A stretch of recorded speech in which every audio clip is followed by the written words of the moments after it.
gedoen het. As jy vanaand jou geloof by mekaar kan kry, as hy nie om vir iemand 'n deurbraak te gee. Ek het vir 'n hele klomp jare het ek met 'n tent evangelisasie gedoen. En seker so 9 jaar terug, toe staan ek 'n veldtog, 'n tentveldtog in Bonnieville. Baie oortuig dat die Here my soontoe gestuur het. En ek kom daar en ons sit die tent op en ons begin die Sondag met die eerste diens.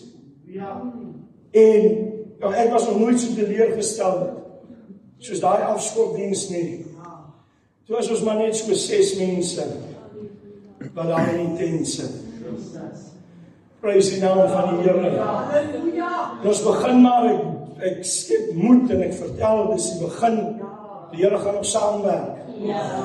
En die eerste week gaan verby en die mense raak al hoe minder, van 6 na minder.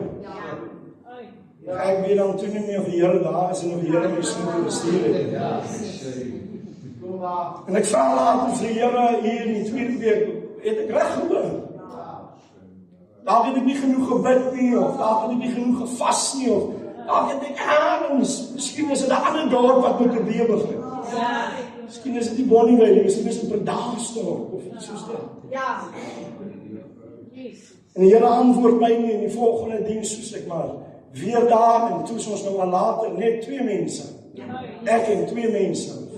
Soos 3. Ek bemoedig my toe daai aan waar 2 en 3 saam is. Daar was die Here. En toe daai diens uit is, en ek in die karavaan gaan lê, toe sê die Here vir my, alles hier niemand, ek gesien.